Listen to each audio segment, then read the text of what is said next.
Everyone, welcome back. Today we are talking about Martin Luther. We're talking about the Reformation. We're talking about false claims made by Protestants, false historical claims, assertions that are now known to be completely fabricated about their origins.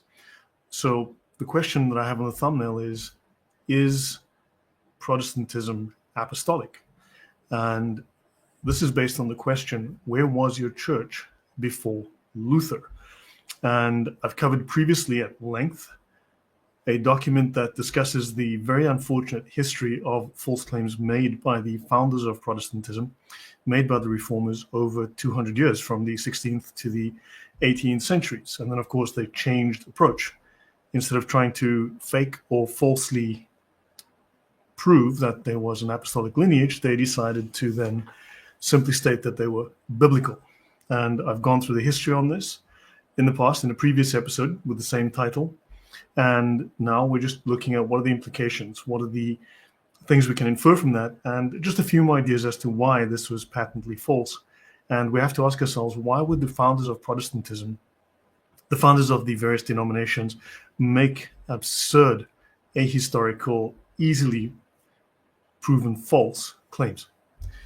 So let's go here. So welcome, Joel, and welcome, Tom. Good to see you guys. And for the rest, great to have you here this evening. This is a really, it's a pickle. It's a quandary. So I'm just going to get my slides ready. And get my screen up. And so this is part 2 of this. I will finish this today. But for those who watched the first part, I'd be very curious, what are your thoughts on this? What were your thoughts as I went through the evidence during part 1? Did you disagree with anything that I said? I mean, given that the data is, I think, extremely compelling and persuasive, and of course it's historically based. This is not something that is easily dismissed as fabrication, because it's true. It is written in the history of all of these Protestant denominations. Every single one is guilty of making claims that tie directly to heretics, to people who deny basic Christian theology, who are clearly anti-Christian, but in the effort to prove an apostolic lineage, they appeal to these people. It's like appealing to Satanists and Muslims to say, look how we are apostolic. It's genuinely disturbing. So let's continue. We ended here, so I'll just recap on this slide and we'll continue to slide number 40. I've added 1 or 2 slides of additional detail. So there's some logical contradictions that we came across. So for instance, apostolic claims are that apostolic succession went through medieval sects, and these sects were buried, these sects were secretly hiding in caves or doing whatever. They were suppressed by the Catholic Church, but these sects had true apostolic Christianity. They were practicing this for centuries in hiding, in secret, and therefore they were these apostolic Protestants because they were derived from these other groups.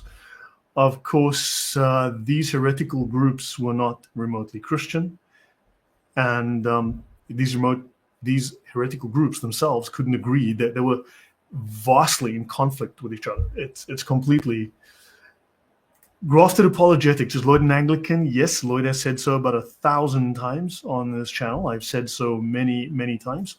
So yeah. Do you have any questions? Are you going to go, well, if you're a Baptist, then I don't believe you, or oh yeah, if you're a raxalated evangelical, then we don't believe you? We're discussing basic history, because these reformers and these major founders of these denominations made ludicrous, completely false, even fabricated historical claims. And these are the founders and the fathers of these Protestant denominations who, okay, welcome. So hello and welcome then. So yes, I come from a long Anglican lineage. I have an uncle who's a bishop. I've had uncles who are priests. I've had family who've worked at places like King's College in London. So yeah, I come from a very, very church-oriented family, and then when I started looking into some of the history, let's just say it wasn't exactly as I'd been told. So they claimed that there was continuity of the early church, and they claimed they followed biblical authority alone. But we know now, with hindsight, with better research methods, with the internet, of course, you can find these things, more easily get this information. These medieval sects held heretical doctrines. We're not talking ambiguously so. We're talking undeniably. Many rejected biblical authority as outright heretics. They rejected large parts of the Bible, for instance. No institutional continuity can be proven. There's none. There's none. These people die out maybe in the 12th century at best. So there's no way they can prove any kind of apostolic lineage. And of course, these groups all held contradictory theological positions. So they were appealing to, as the document that we first showed, Where Was Your Church Before Luther by Barnett showed, the Protestants would continually refer to different groups once the first group was proven to be completely heretical, using completely unbiblical or genuinely anti-Christian positions. They would just default to the next, to the next, to the next, until eventually they ran out of heretics they could turn to as true Christians. Hello, Sergeant Grinch. Where are you? Sergeant Grinch, welcome. You're in the ICU. I'm so sorry. Three. Oh my gosh. I'm so sorry, Sergeant Grinch. Everyone, please pray for his health. And look, I'm glad you've joined us, and I hope we can keep you entertained for the next hour. Let's hope and pray for your health and recovery. And looking forward to seeing you soon then, without you having to be in the ICU and ill. Right. So let's continue. So what we have is, I'm going to go through a logical unpacking of some of the problems, then I'll introduce some additional evidence, and we'll go through that. Grafted says, as a Protestant myself, I'm well aware of the big disconnect between Protestantism, at least modern Protestantism, and apostolic churches. It's not just a disconnect. I mean, that's a polite way of putting it. The history it does not look good for Protestants whatsoever. It merely just proves desperate attempts at fabrication, anything to prove some kind of apostolic lineage. Sergeant Grinch says, I love these history lessons. Well, thanks, man. Glad to be here. Glad you're here. Glad to be here with you and me. I love the history as well. It's really fascinating. Of course, the conclusions one has to draw are, just definitely not pleasant for many people.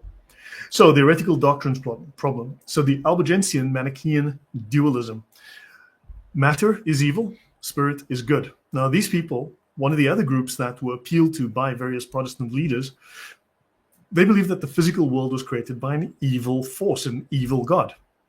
Of course, we know in Genesis, God made the world and it was good, and God is good.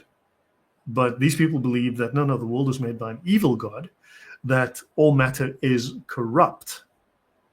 So this violates basic Christian doctrine. It violates basic biblical meaning. And of course, Protestant founders were like, those guys definitely true original Christians. The Catholic Church persecuted them unfairly. Look how good these Christians. And it turns out to be a completely false position. Welcome, guys. So the rejection of the Old Testament as the work of the evil God. So the Albigensians, another group that the Protestants turned to as true Christians, true apostolic Christians who were suppressed and went underground and protected Christianity from those evil Catholics. Well, these Albigensians dismissed the Old Testament. They claimed that its God was not the true good God. Again, so we're looking at 0 for 2 here, and that's not good. These groups would deny Christ's true humanity, which is Docetism. So Christ only, according to these Albigensians, appeared to have a physical body. They rejected the incarnation, which is something that is fundamental to Christian orthodoxy. Many of these groups would reject marriage, procreation, and the material world, because to marry was to then create more children, but children are corrupt because they're made of matter. Matter is evil. Why would you continue this evil, destructive matter, this evil force? You are then simply just multiplying the effects of the evil God. So marriage and having children would discourage. It perpetuated the material world that they saw as evil. And then we want to talk about ritual suicide for the love of God, of course. You kill yourself to make the world a better place, which of course you see today in the Green Movement. So Cathar Perfecti suicide practices called Endura. So the most devout would seek ritual death They would starve themselves to death to escape the material world, a practice called endura. Now, the Catholic Church, of course, viewed this as suicide, but the Cathars saw this as spiritual discipline. Of course, many of the reformers were going, yeah, those Cathars, great Christians, awesome Christians. I mean, good grief, those Catholics are evil, but these Cathars, those guys were the original Christians, true Christians. Jesus would be so proud of them. But yeah, they practice ritual suicide. Now, I want to bring up this note here by the National Library of Medicine in PubMed, the Endura of the Cathars. Heresy, medieval concept of ritual euthanasia or suicide. Now, this article speaks of them as the voluntary death of the severely sick, which is false. Okay, this frames it. This was only something linked to the severely sick, but that is false. But this was the Cathars' medieval concept of a ritual euthanasia. So yeah, so even this document, this PubMed, that's got a DOI number here, it speaks about this. So this is a well-known thing, and of course, yeah, we've got Protestant leaders going, yeah, those Cathars, the good guys, definitely the good guys. Kill yourself for God. So now these doctrines obviously fundamentally contradict Protestant theology. In fact, they just are fundamentally evil. But these beliefs oppose core Christian teachings on creation, incarnation, marriage, and the goodness of life, making Protestant praise of the Albigensians theologically indefensible. But they had different motives for doing this. But now, of course, with time, with history, with better research, we can see why they did this. But again, those reasons are indefensible. So yeah, horrifying history. So Grafted says, that's interesting. I never knew this. I mean, definitely never fully agree with Luther or Calvin, but I didn't know they actually affirmed previous anathema. Yeah, no, it's worse than you realize. It is far worse than you realize. When you go through the actual writings of Calvin and the writings of Luther, you will find incredibly disturbing things, which generally do not get discussed for obvious reasons. But yeah, there's a lot that is very disturbing. Government-assisted euthanasia. Yeah, ask yourself where these ideas are coming from, Joel. Ask yourself. And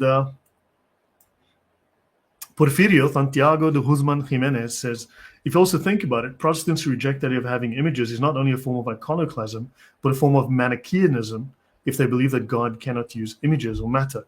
Very interesting point. You know, that's worth, drop that in the chat, in the comments later. Just maybe I can look that up and see if I can find any historical links to that. So, yeah. Now, John Wesley praised medieval Manichaeism. I'm just doing a quick summary of a little bit of the previous episode of part 1. And I'm going to do a little bit of a logical analysis, and then I'll add a bit more information to go through some of this, right? So John Wesley, right, the Methodist, he praised, and he's a former Anglican, he praised Manichaeism, sorry, today my tongue is just twisted, as pure Christianity. So Wesley astonishingly described Manichaean groups as embodying authentic Christian faith. I mean, to put it mildly, that's retarded. That is utterly retarded. But he did. So he endorsed groups that rejected biblical authority. So he commended sects that dismissed parts of Scripture. But then, of course, when we go through Martin Luther's history and the copious writings of Martin Luther from Luther's works, Martin Luther also rejected large parts of Scripture. Martin Luther disagreed vehemently large parts of Scripture. So, yeah, no surprise. And, of course, these groups also rejected traditional Christian canon. Now, he supported sects that denied Christ's humanity. So Wesley's praise extended to groups that even denied the incarnation, which is a core Christian doctrine. Christ was born from a virgin. He was born as a human being. He lived, he suffered death, he was buried, and then, of course, raised on the third day. That is core Christian doctrine. He contradicted his own Methodist theological foundations. These endorsements conflicted directly with the essential beliefs of Methodism and Protestantism, who were supposedly biblical. So he was quite happy to indulge in this fabrication. Who knows why? Well, we'll have a look at that. Yeah, to suit a particular agenda that was rife at the time. This also, again, reveals the desperation of Protestant historical revisionism. This kind of praise highlights the extreme lengths that Protestants went to construct a pre-Reformation lineage. The question being, where was your church before Luther? And this was their answer. yeah, we're going to go to all these guys who reject the Bible, reject God, reject Jesus. We're going to call them awesome Christians because the Catholics are evil. Yeah, not a good plan, but that was the plan they went with. So Di Antonovich says another good explainer why Catholicism is the one which meets the most requirements. And yes, actually, once you put the history side by side, work through it logically, the Catholic Church has a very strong position, of course. So Porfirio says, absolutely, there are many Eastern Orthodox who make the point as well. And I'll drop it in the comments after the live stream. Thanks. Look, I will say I am very skeptical of Eastern Orthodoxy. I have reasons to be extremely skeptical. I've spoken about this many times. I haven't gone into any depth. I haven't covered that at great depth. By the way, I've just finished two detailed sets of slides on Catholicism, so I will be going through those soon. But I've got a bunch of other slides I want to get through that I've finished. I finished about 5 slide decks this week. I've been extremely busy. But yeah, we'll do them piece by piece. For sure, I'm Protestant by way of culture, birth, and entry into the faith, not by any sense of actual doctrinal submission or agreement to the first reformers. Well, and the thing is that, but if you live in a guy's house, you eat his food, you use the same phrases, you do the same things. You live in his house, you drive his car, you make the same statements, you have the same worldview, and then you claim I've got nothing to do with those guys. It doesn't quite work. It doesn't quite fit because, remember, they were separated from Catholicism. And they would take oppositional positions. They were protesting against Catholicism. So when you repeat those same things, I do scripture alone, I do faith alone, and all of these other statements, or you say, no, I have a right to decide my own because of the priesthood of all, but that's all Martin Luther's nonsense, Calvin's nonsense, Zwingli's nonsense. And so of course you're attached to that particular lineage. You're part and parcel of that particular, you're under that umbrella. So Grafted says, I've largely known about the indulgences, controversies, and how the Reformation started. Even Martin Luther states in his own writings that his issue was not indulgences, was just a minor issue. In fact, I believe it was just a pretext. But even Martin Luther writes in his own writings that indulgences was not the reason for his schism, that his issue, right, which he, in his debates with Erasmus, he states, you, Erasmus, you have identified the crux of the issue where I have a problem with the Catholics. And that, Martin Luther states, is free will, because Martin Luther did not believe in free will. So this was the issue of free will. I've covered that previously in discussions on free will and his discussions with Erasmus. And also Martin Luther had severe issues with the scholastics, with reason, with logic. Martin Luther despised those, despite claims to the contrary by various supposed scholars and theologians who are dedicated to the truth. When you just read Martin Luther's own words, you discover very quickly that these theologians are either misled or they're just flat out lying. But given what I've learned about Protestant history so far, that is no surprise to me. The Orthodox death to the world movement crosses my mind. I realize it means death to the passions, but there's borders on Gnosticism. Yes, there is a very interesting point there. Eastern Orthodoxy, which one? Yeah, the whole lot of them. But yeah, generally the whole lot. If you look at the founding, where it starts from, when I look at the history there, I've gone through that on my own, spent a few hours examining that, and it just looks suspect. So to me, okay, that says a lot when this was the best appeal to historical legitimacy, older heretical movements. Exactly, because Martin Luther would repeat things. Martin Luther was praising heretics as well. He was praising groups that are clearly heretical, talking flaming heretics, not just a guy who got a typo in his dissertation on Jesus. No, we're talking flaming heretics. Yeah, Jesus declared, I'm truly a servant of Allah. Jesus never heard of Allah. In fact, yes, hold on. The Arabs had heard of Allah. Allah was also known as Baal, because Muhammad was consecrated to Allah, who was known as Baal, as we can see in the Sirah. And then, of course, if you go to the family of Muhammad, they all worshipped Baal because Baal was the head god of the Kaaba. And, of course, Baal is mentioned in the Bible as a pagan god. Children were sacrificed to him, and so on and so on. So really, I have no interest in your... I genuinely have no interest in your Islamic nonsense. So, tell you what, I'm going to be nice. I'm going to put you in timeout for 24 hours. So, yeah, we have a completely different discussion going on here. Let me see. So, yeah. So, anyway, What have I missed? Okay, nothing interesting. If you can give me any verses from a Synoptic Bible that Jesus claimed to be God, which is the first two earlier, there are plenty, dozens of references where Jesus says he is God. There are plenty. But of course, for Muslims, don't forget, in Islam, lying is obligatory. Under the Sharia, lying is an obligatory duty. Muslims are obligated to lie for Allah for the benefit of Islam. This is not just permitted, it is obligatory, right? It's an obligation. So you need to understand this about Islam to understand where these people are coming from.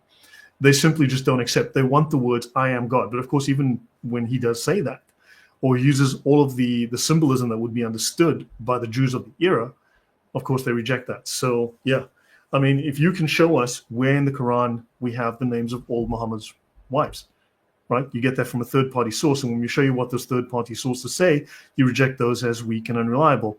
Where's the Shahada that says that Muhammad is the prophet of Allah? Where's the double Shahada in the Quran? It doesn't exist, right? Where does the Quran teach you how to do the 5 daily prayers? It doesn't. It's all in the Sirah or in the Hadiths, right? And then you claim that those Hadiths are fabricated. So yeah, and show us where before Muhammad Allah was not a pagan deity. Show us where before Muhammad Allah was not a pagan deity. Allah always was. Allah was a pagan deity in Arabia before Muhammad. There was, why does the Quran not even know the name of the God of the Bible, Yahweh? Has no idea. Why does the Quran talk about chainmail, right, in centuries where it wasn't invented yet? Why does it talk about paper money amongst groups that never had paper money? Why does the Quran talk about... Anyway, there's just far too many anachronisms. There are far too many gaps. There are far too many issues in the Quran. So, but yeah, we're not here to talk about that. Okay, so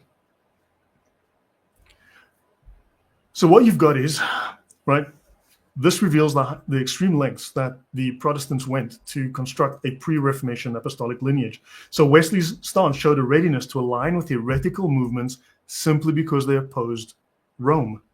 That was the only reason, right? If you read the paper that I referred to, it should be in the description as well. If you read that paper, it was anything but Catholicism. And as long as you rejected Catholicism, you could believe that Jesus was a three-legged, purple-haired dog that came to lick your face to bring you salvation. And if you fed him dog food, he would give you double reward in heaven. And if you believed that about Jesus, as long as you didn't like Rome, you were good to go. You were part of the Protestant club. It was that ridiculous. And unfortunately, that's the history. So Barnett's paper tells us that the anything but Catholicism practice led Protestants to very uncritically, and this is all the denominations are guilty of this, to assimilate medieval opponents of Rome, including those with demonstrably heretical doctrines, into a proto-Protestant lineage simply because they were anti-Catholic. As long as you're anti-Catholic, you were part of the club. So they weren't very fussy. Now, there's also an Anglican inconsistency we mentioned before. So, yeah, A. Blackamore condemned Albigenses as heretical. But of course, all the other Anglicans were saying, no, these are the good guys. We're with them. They're with us. Those are the original Christians. Now, here's a simple question. I will come to this question later, but I will ask you, if these heretical groups, if these insanely heretical groups were the early Christians, the original, despite the fact that not one of these groups agrees on anything, they've got doctrines that are wildly all over the place and contradictory. But if these were the original Christians, why didn't Calvin become an Albigensian? Why didn't Calvin join them? If these guys were the authentic, original apostolic Christians, why didn't Calvin become one of them? Why didn't Luther become one of them? Why didn't Wesley join them? If these guys were the original Christians, why did none of the reformers become one of them? Kind of a weird thing. So I get where you're coming from, the whole you live under his roof analogy, but obviously this is monolithic. Unfortunately, if you're not Catholic, you're one of them. It's as simple as that. So the claim that it's not monolithic doesn't matter. You're part of a particular group. You've got this side of the stream and you've got that side of the stream, and your group is that side of the stream. It's that simple. You're either this side or that side. And unfortunately, all of these ideas come from a source. And then, of course, people started to take and pick and choose and develop their own variants and versions, but they fall under the same umbrella. It's that simple. You're either one of these or you're one of these. Now, here you've got all sorts, right? You've got all sorts over here. and you've got a single doctrine here. But yeah, you've got a whole riot of contradictory, incompatible ideas, right? Calvinists, the main issue here, take for instance the well-known famous one, Calvinists and Arminians. They can't agree. They haven't agreed for 500 years. Nobody can solve it. But they're all Christians, right? They have totally incompatible doctrines, completely incompatible, utterly contradictory doctrines. Both can't be right. One must be false. And we can do the same. We can do comparisons across numerous of these Protestant groups. Someone must be wrong, but they all claim to be led by the Spirit. They all disagree and contradict each other. Someone must be wrong. It's not even an option. Clearly, there's a massive amount of falsehood there. So yeah, they all fall under that same banner. So let me see. Okay, so let's go on. So Blackamoor openly denounced the Albigensians for their unorthodox beliefs. So, I mean, he eventually wrote against this, and the Anglicans had to get their heads out of their bums because they realized, yeah, we're making fools of ourselves. Other Anglicans, at the same time, though, were claiming them as ancestors. So some Anglicans portrayed the Albigensians as spiritual forerunners of Protestantism. So, of course, you have internal Protestant contradictions on the same historical groups, and this resulted in Protestants both rejecting and embracing the same group, depending on the argument. And, of course, Bonnet's paper shows you that this argument shifted when they were embarrassed on one issue. They would suddenly shift to another group and then change the argument. And it just shifted like that over the decades for 200 years until they changed the argument completely, and we'll get into that. So this shows there's a lack of coherent Protestant historical narrative. So there's no unified or consistent Protestant account of church history. Everybody has a different one. None of them agree. So this is very shoddy scholarship. This is Zucker-Nike levels of academic rigor. So there was selective use of history for polemical purposes. So historical facts were chosen or ignored based on their usefulness in debates with Catholics. Very simple. And this also shows us the arbitrary nature of Protestant historical claims, because the shifting portrayal of groups like the Albigensians highlights the subjective and extremely opportunistic approach to history of the Protestant founders. So you have the invisible church issue.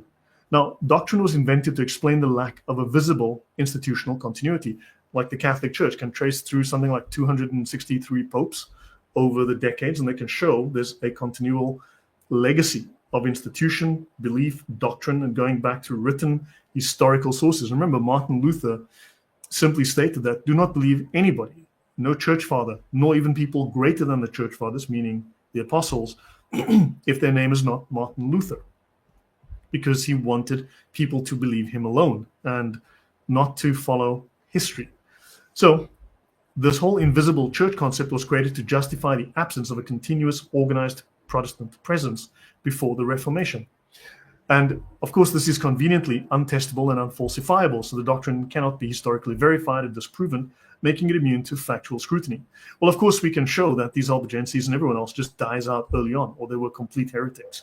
So yeah, I mean, but just hopefully you get the point there. Now, of course, this contradicts Christ's promise of a visible church. In Matthew 16:18, it stands in tension with Jesus' assurance that his church would be a visible, enduring community. It allows Protestants to claim any group as spiritual ancestors, which they did liberally. So if the church is invisible, you can include any dissenting group as part of your lineage. Very convenient. It means that church history becomes meaningless and entirely subjective. The invisible church idea makes historical investigation irrelevant, as true believers could be hidden anywhere. This opens the door to people like Bart Ehrman, who can claim there are many Christianities. Of course, if you have a certain doctrine with very clearly defined criteria, then anything outside of that is not a version of that. It's a falsification, a fabrication, something that is opposed to it. Gnostics, heretics. You have Christianity and you have Gnostics and heretics. As simple as that. Welcome, Oratex. How are you doing? Okay, let's continue. So this doctrine lacks clear biblical support, and it undermines the Protestant commitment to Scripture alone. So an observation I want to make here.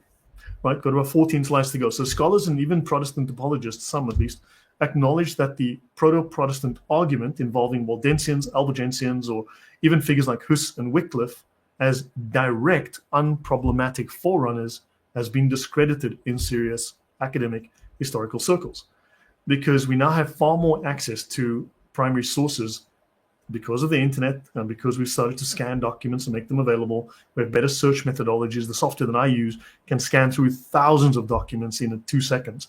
I can look for a term through 25,000 documents in under 2 seconds and find references and then start pulling those out. So things of this type allow us to search through data and find things we couldn't before.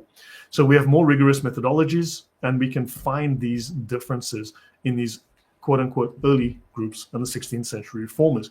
So they were able to make these claims, but now these claims can easily be proven false. There are discrepancies. The groups like the Albigensians, they rejected the incarnation. They're so fundamentally at odds with Christian orthodoxy, including Protestant orthodoxy, right? So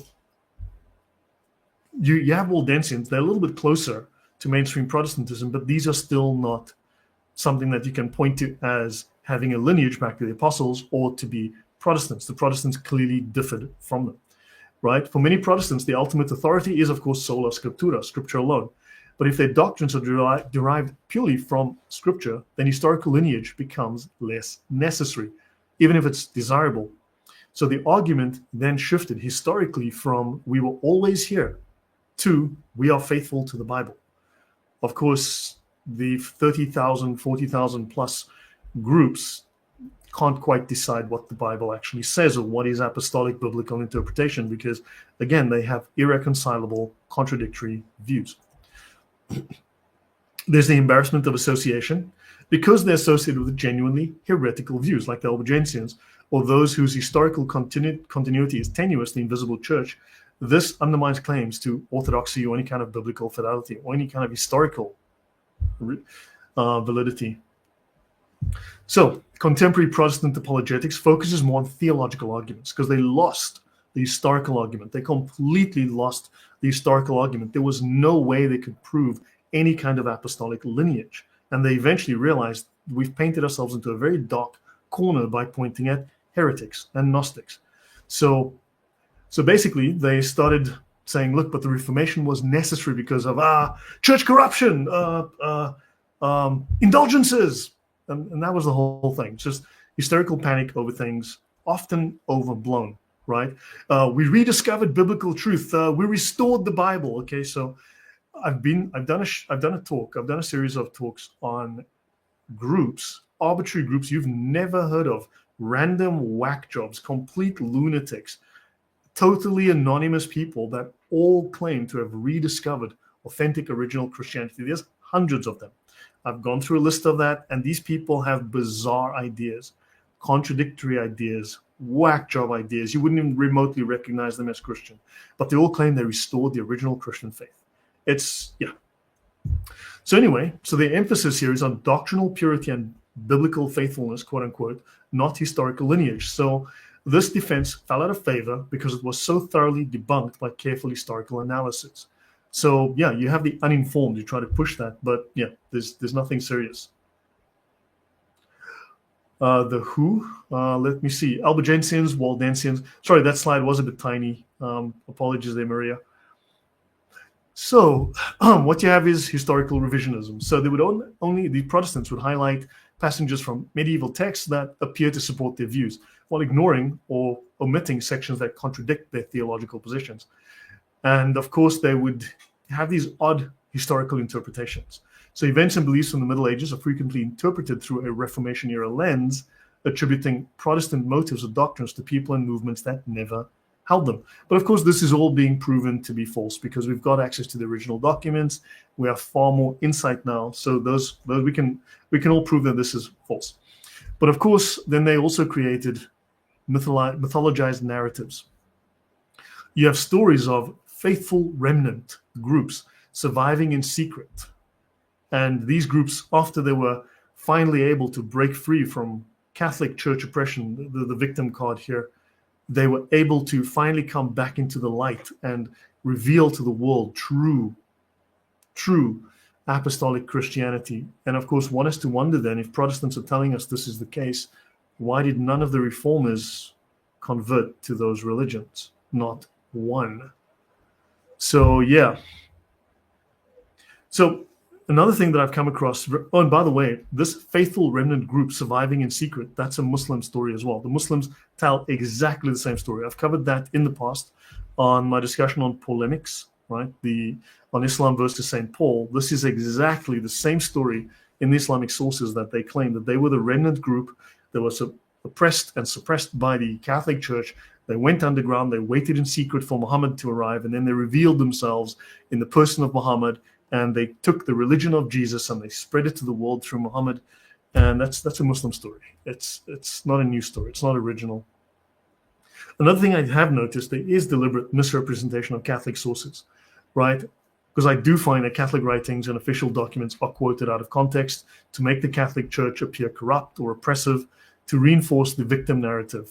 Protestants good, Catholics evil. You do see that. So the primary goal was to undermine Catholic claims to apostolic succession. That was it. So the main objective was to challenge the Catholic Church's assertion of unbroken line of authority from the apostles through the popes, right? Weakening its claim to be the true church. And of course, historical accuracy was sacrificed for polemical advantage. This was purely an effort to be right, not an effort to be truthful. So unfortunately, this one happened. They were willing to embrace heretics just to oppose Rome, just to say our tent is bigger than your tent, right? So they aligned themselves with groups condemned by all of historical Christianity, simply because those groups opposed Catholicism. And this demonstrates that anti-Catholicism, not truth, drove Protestant myth-making and historiography. So they selected historical evidence that suit them, but they, let's just say it bit them eventually. This was also revealing in that it showed the fundamentally reactive nature of Protestant identity. So Protestant identity is protesting against what? Well, perpetually, always protesting against anything Catholic. So it's not an identity that stands on its own. It's an identity that stands in opposition to something. Think of theism, right? The belief in God, which is a long history, and atheism. Atheism is relatively new, but atheism cannot exist unless it stands against something. It has to stand against theism. Therefore, atheism is not neutral. It's not the lack of belief. It stands in opposition to something. The same thing, Protestantism stands in opposition to Catholicism. So while Protestants claim to be the early, true, and original church, they stand in opposition to the Catholic Church, which historically provably existed. So there's no independent tradition. It's merely a position in opposition to. And of course, I'll say bluntly that Protestant historical methodology is bankrupt.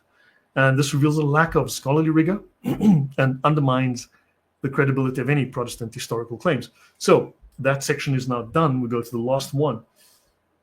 And let me see if I've missed any comments. Protestants helped make America great. And does that change the fact that Protestants lied about history? That Protestants stood on the shoulders of heretics, people who disavowed Christ, people who denied the Old Testament, people who disliked large sections of the Bible, people who said that Jesus never existed, Jesus was never born, Jesus was just a spiritual being, that the God of the Bible is evil, the God of the Bible is Satan. Does that change the fact that Protestant forebears, the Protestant founders, referred to these people with these whack job beliefs as true Christians, good Christians? Does that change anything? Does your deflection change any of that? That you're standing on the shoulders of people who utterly and totally basically pointed to Satanists and explicitly antichrist Gnostic groups as those are the original Christians. No, it doesn't. It doesn't change anything. So Bob, Protestants built the nation. That's fantastic. Well, Catholics built the modern world, right? So if you want to think of it that way. So yeah. But that is a deflection. Yes, Bob, that's a deflection. That's called a deflection. We need to look at the foundation, you see, where Protestant ideas come from, and these ideas come straight out of a bunch of heretics, sadly. So yeah, that's a deflection. So anywho, no, I'm not Catholic. Bob, I get asked that question roughly every 30 seconds. No, I'm not Catholic. Believe it or not, I'm not. So no. I am simply showing history. Protestants lied. Martin Luther lied. John Wesley lied. Calvin, same. And there's a lot worse than that I can say, because historically these people were some of the worst people you'd come across. Martin Luther is responsible for massive numbers of deaths. Now, of course, you're going to go, well, but no. Let's just stick to the people that are being foisted on us as supposedly great theologians are shown to be people who just didn't have a clue.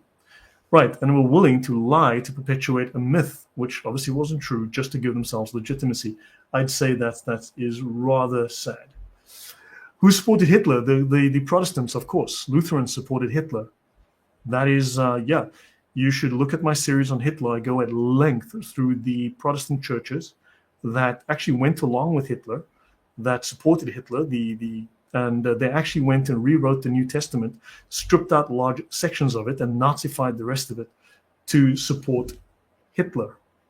So, the people who supported Hitler was A, the Protestants, and B, the Muslims. Muslims and Protestants very strongly supported Hitler. So that's unfortunate, and embarrassing, but there you go. So the continuity problem. So what Protestants need is an unbroken chain of Orthodox believers. What they get is a scattered group of heretical sects with totally contradictory and fully anti-Christian doctrine. They need consistent doctrinal transmission. What they get is contradictory doctrines from groups that disappear in the 12th century, or that pop up in one place and then disappear. So there's no continuity, there's no legacy, no lineage. They need institutional continuity of a church. So they have to invent the invisible church because there is no institutional connection. They need to maintain biblical authority. What you find is that these groups completely reject biblical authority. They deny the Bible. They reject the God of the Bible. They call the God of the Bible Satan, effectively. So unfortunately, are Lutherans really, well, Lutherans founded your movement, Bob. Look, if you don't mind, Bob, you are clearly not up to speed here. You're clearly not knowledgeable enough of the topic. So I understand your sophistry. I understand your desire to deflect, to derail, and to, shall we say, dominate the conversation. But really, you're a little bit behind the curve. Maybe just listen a little bit. Maybe go back to previous discussion I've had on this and get yourself up to speed. But clearly,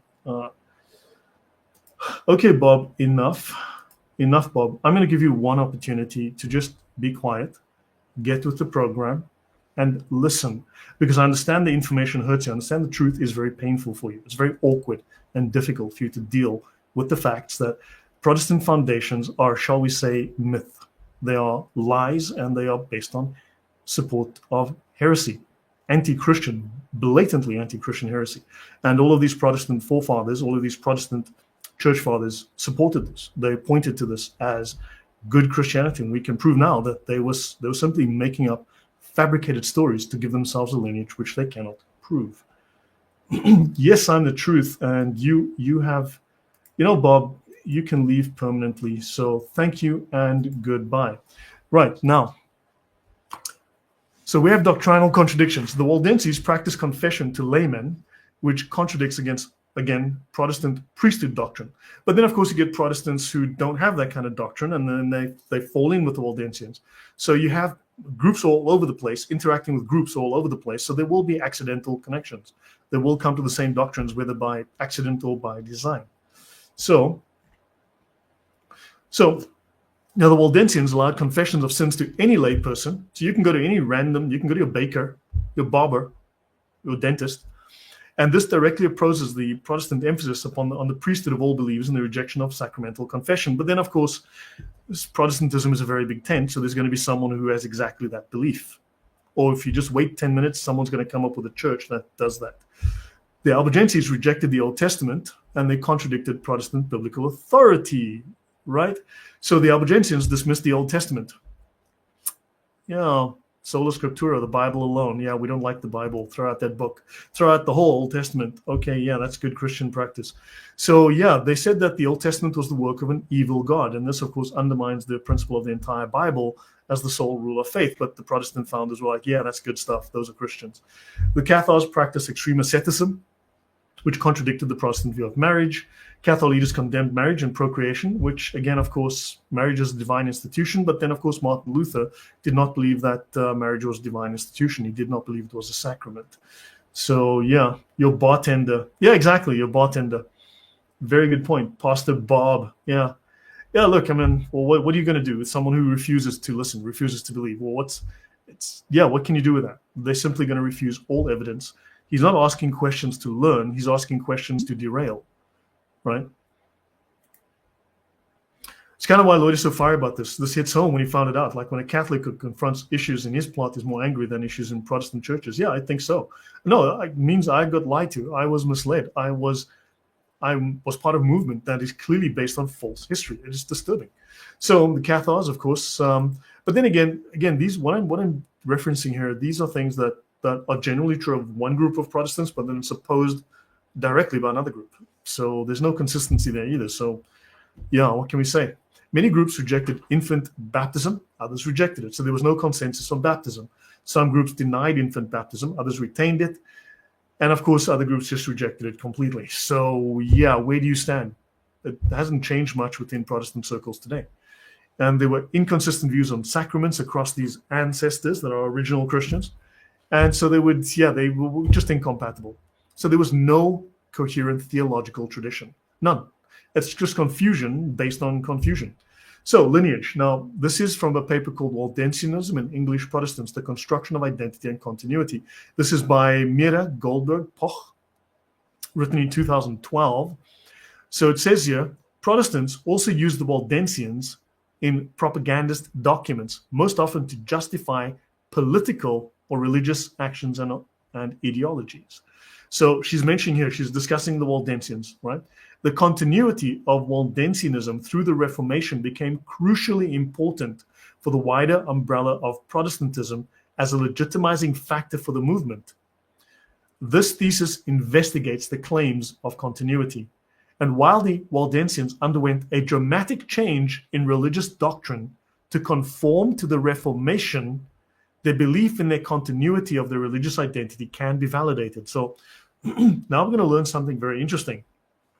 Remember, the Protestant, all the Reformation leaders were saying, see, these groups, these ancient groups that can't be traced past the 12th century or whatever, these ancient groups, original suppressed Christians, the true apostolic Christians that were suppressed by those evil Catholics, that are now presenting to us genuine, authentic, original early Christianity, and we are based on them. But of course, not one of them converted to that religion. They all formed their own doctrines. These Cathars, these Waldensians, these groups became Calvinists. So wait, you have the original apostolic Christians, and then they became Calvinists.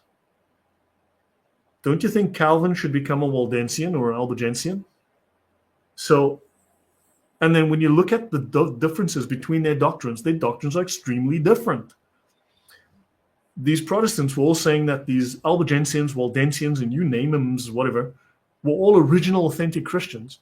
And instead of them joining these guys and becoming Waldensians or whatever, or Albigensians, these groups all converted into the Calvinist church.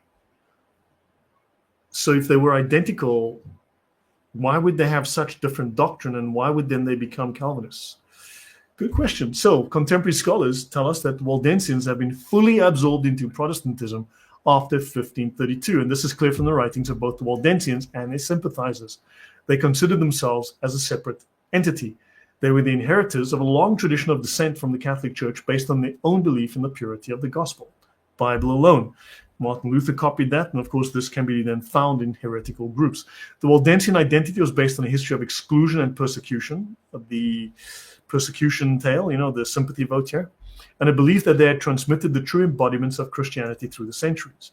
English and continental Protestants identified with the Waldensians who provided ancient ties and legitimacy to their new religion. But the Waldensians became Calvinists.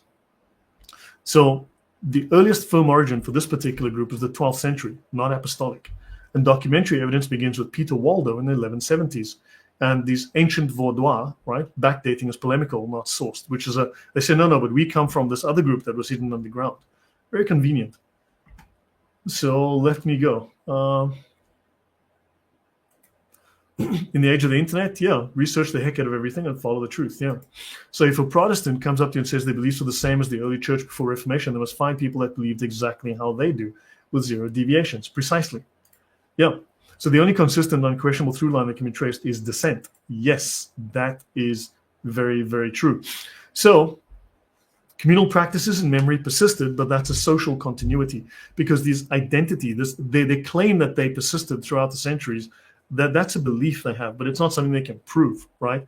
This doesn't mean, so this claim is not proof of apostolic lineage. It's not a traceable claim of doctrine, office, or sacraments, because no, there is no such proof, no such evidence. There was a sharp doctrinal shift in 1532 at Chanforan. So the Waldensians officially then aligned with Reformed theology, adopting Swiss Reformed confessional norms, Calvinism, undercutting claims of stable apostolic fidelity, saying we've had the same belief since the beginning when they became Calvinists.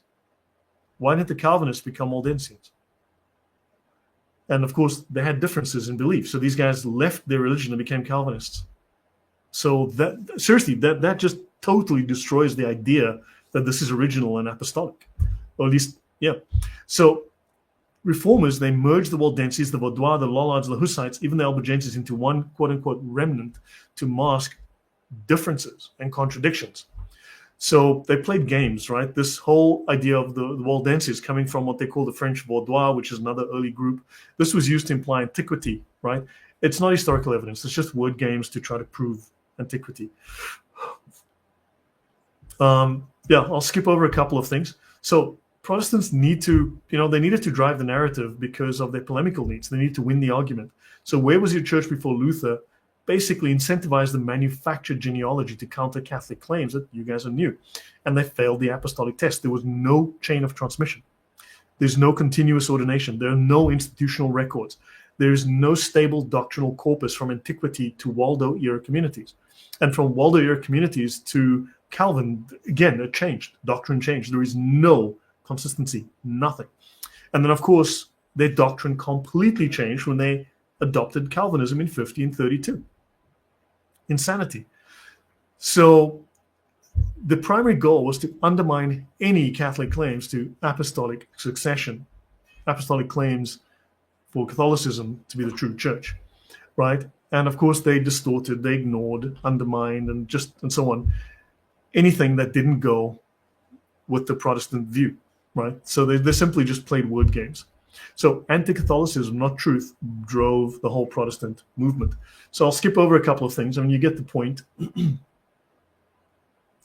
So if Rome was always apostate, a couple of questions. If Rome was always apostate, if the great apostasy happened on day 3 or something of after Jesus's ascension, how did it preserve scripture? Because we get the Bible from the Catholic Church. So canon formation, all of the manuscripts, all the liturgical use were transmitted through the very church that Protestants deemed was corrupt. So they call the church corrupt, but yet they use that church's Bible. Just like Muslims claim the Bible is corrupt and then claim that the Bible proves Muhammad. And they can't prove that there was a different Bible. They can't produce an Injil. There's no record of an Injil. These two arguments parallel each other, and that's very disturbing to me, to see that the whole Islamic argument and the Protestant argument are far too similar. If the remnant, quote unquote, this remnant, these heretics and Gnostics, were doctrinally faithful, why did they change allegiance and join the Calvinists in 1532? So Chanforan's reformed realignment implies that there was a prior deficiency or some kind of rupture, but not continuous adherence to original apostolic truth. So if medieval forebears were orthodox, why did they have all of this heretical, provably heretical baggage, the dualism, the Gnostic stuff, right? This all cannot be squared with Catholic or Reformed orthodoxy or just basic historical Christianity or just anything that's common in the Bible. And if there's true succession, where's the chain of transmission? Where's the evidence that they carried on a legacy, a lineage? None. So there's no continuous ordination, there's no episcopal oversight, there's no stable confessional corpus from antiquity to Waldo. And of course, this is inconsistent with the claim of Roman apostasy or Roman Catholic apostasy, because Protestants rely on a canon and manuscripts transmitted by the medieval church that they call corrupt, which is nuts. So the medieval forebears that were supposedly original Christians carried heterodoxies, heretics. So none of this can be squared. So there's no chain of transmission.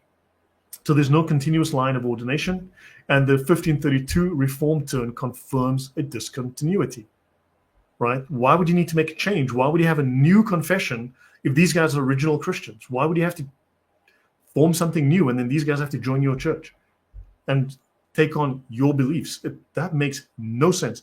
So if these are early Christians, why did the leaders of these early Christian churches publicly adopt Calvinism in 1532? And please answer me. Seriously, please answer me this question. And Grafted says, yeah, that's a pretty good question, not gonna lie. Yeah. So let me see. Doesn't simply knowing who Jesus is claiming as he's repenting for enough qualification to be Christians? No, of course not. Yeah, but of course, look, I mean, these are all these are all revolts against authority. These are all efforts to assert yourself. I'll cover that a little bit. I mean, I've covered that in the past. So, for instance, Waldenses, a religious body dating from the Middle Ages, not from antiquity. The town of Valdez was founded by the members of this group in 1893. And this is from the Division of Archives and History, 1973. If the Waldensians were the continuous early Christian church, then yes, by their own logic, reformers should have conformed to Waldensian doctrine, not the other way around. So the historical record shows Waldensians aligning to Reformed Chanfaran, 1532, not Calvinists or Lutherans aligning to a pre-existing Waldensian confession. And of course, the community with the claimed apostolic continuity should set the doctrinal norm. These original apostolic groups should set the doctrinal norm. They become Calvinists. Kind of weird. So that didn't happen. So this asymmetry shows us that the Waldensians were incorporated into Reformed Protestantism, and they were not, let me just take this away quickly. So they were not the carriers of a stable apostolic deposit to which others returned. Everybody was claiming that they had just restored the church, the whole restorationist movement. We have restored the original church because we found the original Christians. But of course, this is not true because these guys left their beliefs and became Calvinists. So, last 4 slides, then I'm done. The historical method failure. So Protestant historians do begin with conclusions and they seek supporting evidence. So they start with an outcome and look for facts to fit.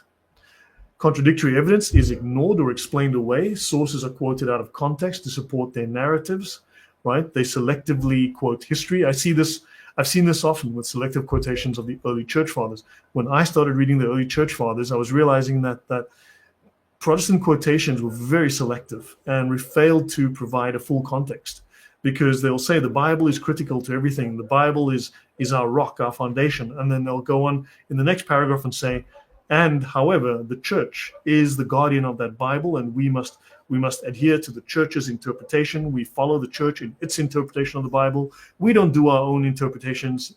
But of course, the Protestants will then simply say, well, this guy said the Bible alone is the foundation and rock of Christianity, which is true. But then, of course, they forget all of the rest conveniently. So now, this historical methodology is subordinated to a theological agenda. So this is what the Muslims do. Their theological goals take precedence over objective historical analysis. Why do Muslims claim that Pharaoh was a Muslim, that Pharaoh worshipped Allah? I mean, no one had heard of Allah in that part of the world by then, and of course, everyone worshipped Re or Ra, right? And they had a whole host of other gods. Allah was not around. Pharaoh was not a Muslim. Why does the Quran make these claims? Well, these false claims. Well, unfortunately, we got a situation where Protestants were making very similar claims. So this ends up distorting history, right? And of course, this violates basic principles of scholarly historical research. It undermines academic standards and the support and the pursuit of truth, because it simply is there to win the argument, not find truth. So these claims undermine their own theological foundations, right? This is a questionable historical narrative. Protestants weaken the very principles like biblical authority and doctrinal purity that their theology is supposed to be built upon when they rely on people that are against both. So last few slides, the theological implications. So reliance on heretical groups contradicts claims to orthodoxy, right? Citing groups with fundamentally opposed doctrines to Christianity is not a good move, not a good plan, not a good look. Right? An invisible church doctrine also makes ecclesiology utterly meaningless. So the idea of an invisible church strips the church of any kind of concrete identity. This makes it impossible to define or recognize the true church in any meaningful way.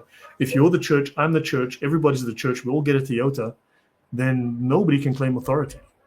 Everyone then comes up with their own personal, private, contradictory view of what doctrine says, and then all you have is chaos, and we have that today. Of course, this revisionism shows dishonest methodology, and the selective use and distortion of historical evidence shows a lack of integrity. And the anti-Catholic motivation, of course, I think that's quite clear. So they are reacting against Catholicism rather than imposing a positive identity. And all of the identity groups that they glom onto have totally contradictory sets of doctrines. And these groups eventually joined them. So yeah, not good. So the whole thing calls into question the Protestant project. So all of these issues cast very serious doubt on the legitimacy, the coherence of Protestantism's claim to be an authentic continuation of apostolic Christianity. Well, hopefully so far all of this makes good sense to everyone. So yeah, let me see. Who said that that's sufficient? Do you think that the apostles like Saint Irenaeus did not know that when you said you need more? Yeah, so Numos, I understand. Didn't Rome come from the Great Schism? If you look through the writings on the Great Schism, I've covered that before, called the Great Apostasy. Have a look at my talk on the Great Apostasy. I go through this. It's another set of bizarre historical takes from Protestants. Everyone's claiming to have restored true Christianity, and none of them can agree on what that is. But this is hundreds of people. I cover about 10 or 12 people. I go through depth about maybe 4 of them, 4 groups. It's just totally bizarre. But no, Rome is historically based. But if you look at the claims, but let's have a look at the claim of the Great Schism. When did it happen? On a Tuesday at 4 p.m. in 331 AD? Or did it happen on a Wednesday at 3 p.m. in 35 AD? Or did it happen on a Friday at 6 p.m. in 1521? Or did it happen in 1501 on a Sunday at 2 p.m.? See, no one can somehow agree. They all conveniently don't have a clear idea of when this happened, but it did happen. I tell you, it definitely happened. Definitely happened. We just don't know exactly when. It's very unclear. We'll get right back to you with the details in a minute. So pretty much that's how solid that claim is. The Great Schism. The Great Schism can't prove itself. It's laughably stupid. It's another one of these ridiculous claims that are just made up, clearly made up. No one can agree what, when, how. It's, yeah. Take care, Grafted. Good to have you here. We'll see you next time. Yeah, very gradually. The problem is that to you it's very gradually, but you see, to the guy next to you, it was very suddenly. It happened at exactly 4 p.m. on a Friday in 422, you see. So the problem is no one can agree when it happened, because you have great scholar A, who's a great man of God, an apostle of God in the Church of God, in the original Church of God, who says it happened like this. And then you got the other guy who says it happened like that. And then you get the third guy who says, no, no, no, no, no. And so you see, it's just another set of lies and fabrications that people have made up to justify their position that clearly no one can agree, utterly contradictory claims. There is no solid background evidence foundation to any of this. I've covered this before. It's laughably stupid. It's as stupid as the claims that Protestant founders made about heresies that were true Christianity. So looking at the Catholic response, right? The Catholic Church does provide very clear institutional continuity from apostolic times. Their story is consistent, right? So the Catholic Church traces its leadership, its structure, and its sacramental life in an unbroken link back to the apostles. And of course, when you read the earliest written documents we have, they're all Catholic. When you read the early church fathers, when you read back as early as the Didache, all of these practices are undeniably Catholic. They're not Protestant. They're not Baptist. All of these documents, all of the written evidence, when you look for written evidence for the Protestant claims, it's clearly garbage. It's historical garbage. It's unprovable nonsense. There is consistent doctrinal development under magisterial authority. So Catholic teaching has developed organically and authoritative to the guidance of the Church's magisterium, maintaining unity and fidelity, right? The Catholic Church does not rely on fringe or heretical movements to establish its legitimacy. It stands firmly on its own history and doctrine. It doesn't go to strange-ass groups to prove itself. Historical records, and that's the written record, the historical record does support Catholic claims to apostolic succession, right? We've got about 263 popes or something like that, 270 popes going back. And don't forget, Protestants have claimed since Luther that Pope Leo X of Luther's day was the Antichrist, not an Antichrist, the Antichrist. So Revelation has come and gone. Did you know the book of Revelation has come and gone, according to Martin Luther, John Calvin, Zwingli, Knox, and every other Protestant who follows their confessions? According to the Westminster Confession, according to a numerous number of confessions. I've covered that before. Several Protestant confessions, the largest Protestant confessions, all claim the Pope is the Antichrist. Of course, we've had about 150 popes since then. The end times has not happened. Revelation has not come true. But yet, Luther, Calvin, all of these whack jobs all claim that the Pope is the Antichrist. But of course, this prediction has failed about 150 times. It's clearly a lie. It's a polemic. It's designed to undermine the Catholic Church, bolster their position by repeating a provable lie. It's a provable lie that stands in these churches today. Not all Protestants, yes, but then not all Protestants believe the same thing. 73% of America's Protestants believe that Jesus is not God. So yeah, not all Protestants. Well, you all fall under the same umbrella where everybody has invented his own belief. Everybody has made up his own doctrine. Everyone has become his own pope in his own church and made up his own nonsense. 73% of American evangelicals don't believe Jesus is God, do not believe in the Trinity. 73% of American Protestants, evangelicals, are heretics. That evangelical banner includes a whole bunch of different groups that fall under that. So yeah, not all. So you personally may believe something nice and correct, but unfortunately, you have zero authority this much to influence the guy next to you because you have no doctrinal authority. There is no adjudicator. There's no arbitrator that can discipline everybody because no one adheres to the same authority. Many people adhere to themselves as the only authority and interpreter. I believe in the Bible alone. No one tells me. Well, then you've got millions of different churches. So all you have is subjectivism. All you have is personal opinion masquerading as Christianity. And no one can agree. And that's why we have tens of thousands of different denominational splits. So, yeah, there were many. The Antichrist, yeah. So, yeah, who knows? So let me see. Have I missed anything? Numos said, good points. I see what you're saying. It's something I've not been able to figure out. So let me continue, but thank you, guys.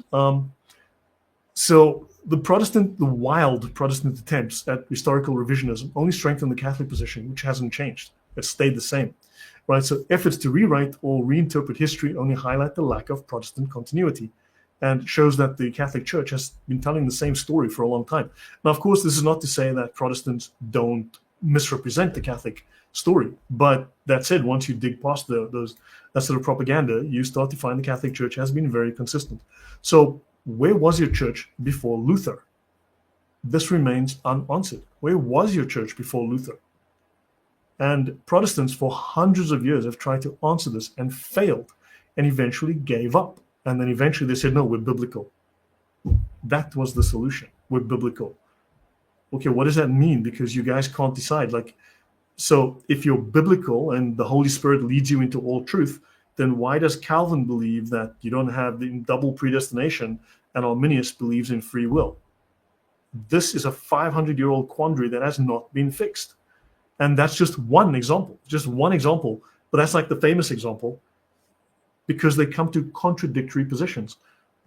So the Holy Spirit must be the author of confusion then. The Holy Spirit must be the author of contradictory doctrines. It must be messing with people. Simple. Or someone is wrong. Someone is very wrong. Yeah, and there's no way to sort this out because there's no adjudicator. There is no authority that is valid. For instance, the person that spoke earlier, what authority do you have or does your church have to go to the other guy and tell him he's a heretic and to fix his ways? Zero, because he doesn't fall under your authority. He doesn't listen to it. He doesn't care about it. He doesn't respect it. His church has a completely different set of views. And of course, if someone disagrees within that church with the priest, they'll just start their new church tomorrow. And that guy might decide, you know what, I don't need a church. I follow the Bible and I make up my own story from the Bible. And so there is no authority. There is no way to impose any kind of coherence on this because everyone rejects authority. It is rebellion. Simple. It is rebellion against authority. Don't tell me what to think. I'll do what the hell I please. That's all it comes down to. Just rebellion. So, guys, last two slides. And yeah, that's the Muslim view, Maria. So, oh, distant horizon. Oh, I'm Catholic. My observation was intended being ironic. Sorry. Yeah, it's hard to understand tone through text. Maria, no one deleted your comment. Could have been too long. It's possible. Nemo says, I think that this question, where was your church for Luther, is a hard pill to swallow because it will force many to reconsider their entire belief system. And I believe this is true, yes. I've had many people write to me. They leave comments. I get emails. They tell me that they try to talk to their Protestant families about some of these questions. They raise some of these problems. For instance, Martin Luther's desire to murder the disabled. And they say, look, I mean, this guy claimed to be receiving true revelation and to be the true revelation of Jesus and God in the Bible. And he stood on the Bible alone and he said, we have to murder the disabled because they're just sacks of meat possessed by Satan. And how do you square that with and the family don't want to listen, don't want to hear it, don't want to talk about it. And that's just one example. I can go through plenty with my Luther series I have. It's I'd like to see medicine practice that way. Solar surgery. Yeah, very good point. Very good point. Yeah, it's hard for people to go against their belief system. So yeah, last two slides, guys, and we're basically done. I've been going for 1 hour, 11 minutes. So Protestant historical methodology influences contemporary apologetics. So the patterns of selective history, revisionism, that comes from the Reformation shapes how Protestant apologists defend their tradition today. There's selective use of evidence that is in modern Protestant scholarship. I've come across plenty of it. I watch so much of it or read so much of it. So yeah, they downplay evidence that undermines their position, right? Anti-Catholic bias still distorts historical interpretation. Prejudice against Catholic Church often leads to misrepresentation or unfair criticism in both academic and popular Protestant writings. In fact, you even see it in politics. And you can see it historically. It played out in the US, in the UK. You see it played out in basically prejudice towards Catholics in various spheres, socially, politically, legally. You see it. I think all of these issues, people need to really think about this and then step back and re-examine all the Protestant claims, because you have repeated methodological flaws, you have inconsistencies. This means we should critically reevaluate Protestant arguments about history and Protestant legitimacy. I do believe that honest historical investigation does lead towards the Catholic Church. So when the evidence is examined objectively and comprehensively, it consistently points to the Catholic Church's continuity and authority and stability, right? Despite being a human institution with its own flaws, it is not as retarded as what I've seen within the Protestant historical claims. And the logical and historical case, I think, for Protestantism does collapse under scrutiny. So I think a careful analysis reveals that Protestantism's claims, well, I just cannot speak today, sorry about that, do not withstand historical or logical examination. And this is not my first foray into this. I've covered numerous historical issues. And unfortunately, this, I do believe, does leave the Catholic position as extremely solid by comparison.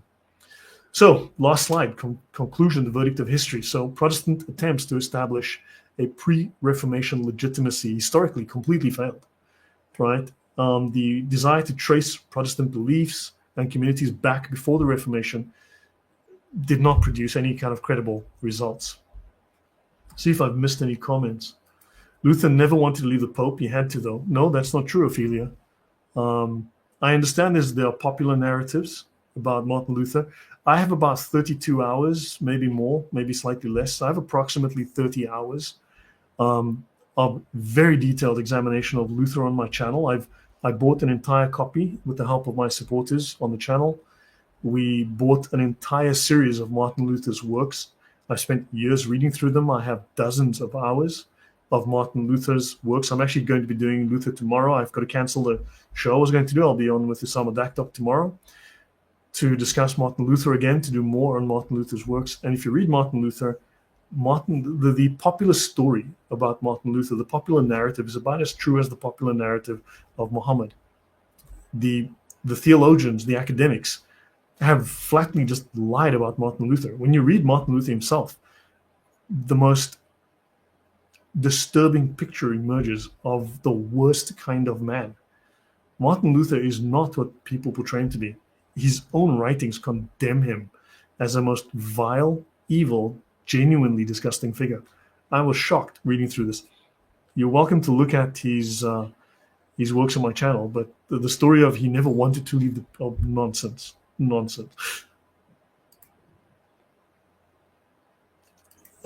Martin Luther wanted to kill handicapped people. He recommended that a boy that was suffering from a particular disease that we know today, he said, this boy is possessed by the devil, we should kill him. He recommended that he be drowned underwater, or someone put a pillow over his face and suffocate him to death. So that was the Martin Luther approach. And of course, the Nazis said, yeah, you know what we need to do? We need to follow Martin Luther, good Christian that he was, and we'll implement Martin Luther's advice on how to deal with the handicap. And they killed 250,000 of them because Luther. And of course, then everyone goes, no, the Nazis misrepresented and misinterpreted. No, they just applied Martin Luther's ideas. They didn't misrepresent Martin Luther's ideas about Jews. They just applied them. They just literally said, okay, we're going to do what Luther said. And then they killed a bunch of people. Because Luther said, kill them. Simple. So, yeah, simple as that. And if Protestants position is true, then re-examination will create a better case for them. Yeah, if not, then I should tell you something. Yeah. So yeah, this is very disturbing. So let me finish this last slide. Let me get this last page done. So Protestant attempts to establish pre-Reformation legitimacy have failed. I think we've seen through. I think I've gone through this. Previously, remember on a previous talk with Mal, I went through the entire document. Now this is a re-examination of the document from a different angle. But previously I read through the document itself, and it's crazy what the Protestants were saying. I mean, it's insanity. For 200 years, the claims they were making and how the claims shifted, right? So historical evidence does contradict Protestants at every turn. The actual record of Christian history consistently undermines the Protestant narratives of ancient continuity. Logical contradictions permeate the Protestant historical narrative. And this is unfortunate. This is very, very true. And attempts to reconcile the reform with claims of unbroken tradition just leaves glaring problems. The reliance on heretical groups undermines any claims to orthodoxy. We've covered that plenty. The Catholic challenge, where was your church before Luther, is still unanswered, right? Of course, we can find that many of these ideas were found in heresy, were found in Gnostics, who are not Christians. So many of these ideas before Luther were found in groups that nobody would think or should think is Christian. That's where many of these ideas come from. So Protestants definitely, according to the evidence, have not provided a convincing response to this question. And I think genuinely, given just the basic logic, this leaves the Catholic position unchallenged. And history testifies to the truth of Catholic historical claims.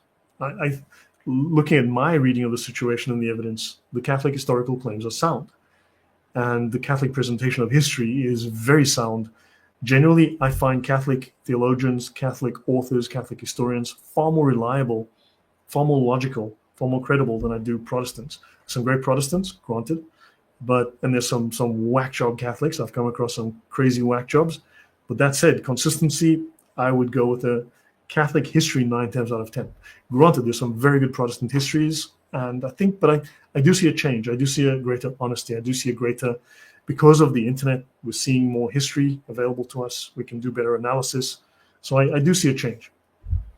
So there's a bankruptcy in the Protestant narrative, and the weight of historical evidence, to me, affirms the Catholic Church's continuity and historical position. Of course, anyone can dispute it, but historically, the documents are there. The evidence is there. It's not invisible. It's written. It's in books. You can see them. And also, it shows the Catholic authority, the stability, right, the lineage, and it exposes the severe inadequacy of the Protestant alternatives. So let me see. It is right to make sure this matters, so we love God honestly with the whole heart, mind, and soul. Yes, thank you. Martin Luther was severely anti-Semitic. In fact, I've just done some work on that. Martin Luther wanted. Hold on, let me try and find you this document actually.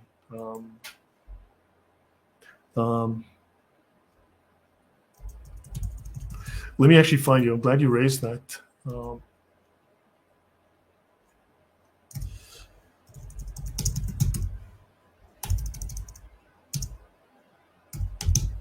good grief.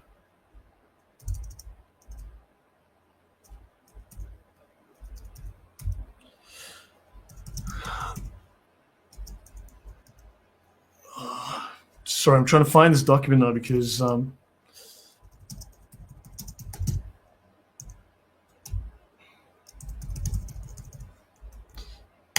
okay, I don't have the original document, but I think this might help here.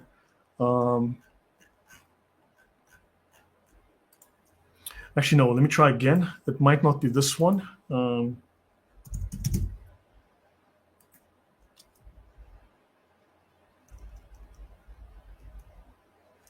Okay, so, okay, it seems, let me see if I have Luther here.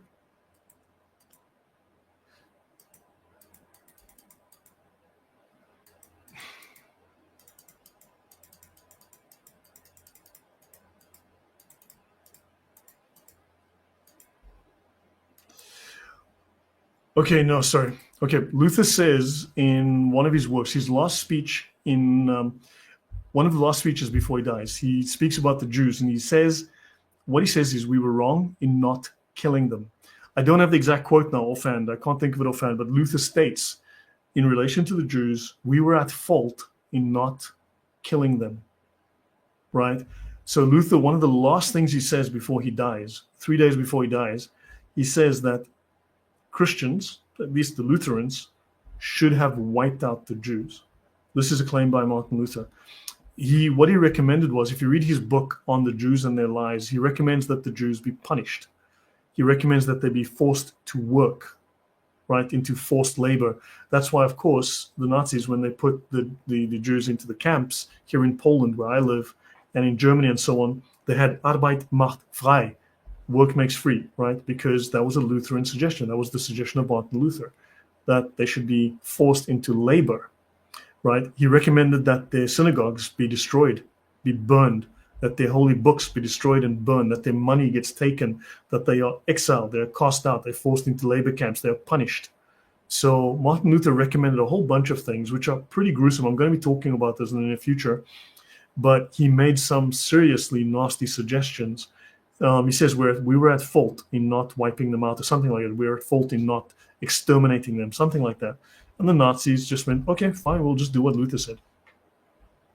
So yeah, it's pretty bad, actually. So yeah, so I think that was the end of that. That's the end of that. But so let me see if I've missed anything.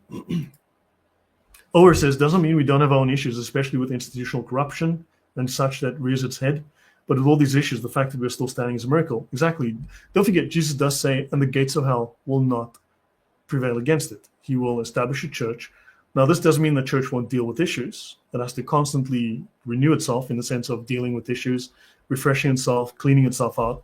It's a human institution, but it is guided. Whereas if you look at what Protestants, it's kind of this, it's fractured. It's all over the place. There is a house divided cannot stand. And that is a house divided. So you cannot find any consistency or reliability within it. So I would think that's a serious problem. So let me just close that. Let me just see. Yeah, he contradicts his own beloved Paul. Yeah, exactly. Martin Luther was insane, honestly. Yeah, let me see. Thanks again, Lloyd, for another great video. That brings a lot together. You're welcome. Thank you. Yeah, Luther wasn't the only to hate Jews in the church. All churches, yes, that is true. There's blood on Christians' hands. They were hateful and they were very bad Christians towards Jews.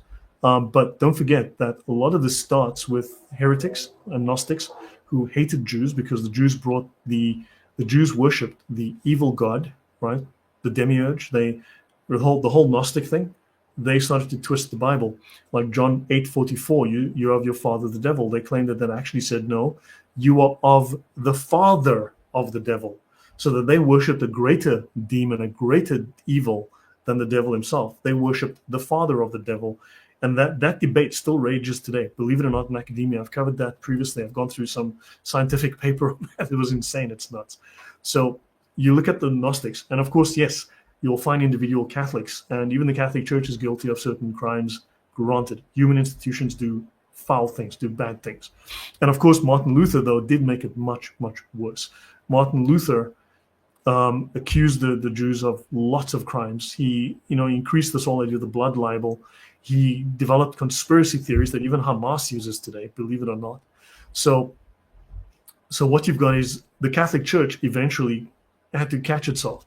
The Catholic Church had to eventually change its doctrine and make a positional statement, right? So the Catholic Church veered the other way and tried to sort itself out. But again, who speaks for the Protestants? There is no one single authority that can discipline and impose doctrine on all Protestants. You have no such authority.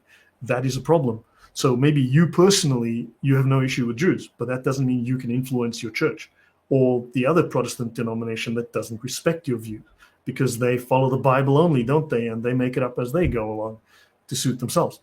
So yeah, it's just, there's too much division. There's no way to impose authority. So the Catholic Church did fix that within itself. However, another thing to bear in mind is that a lot of the claims against the Catholic Church are often exaggerated, often just outright fabrications, plain old lies.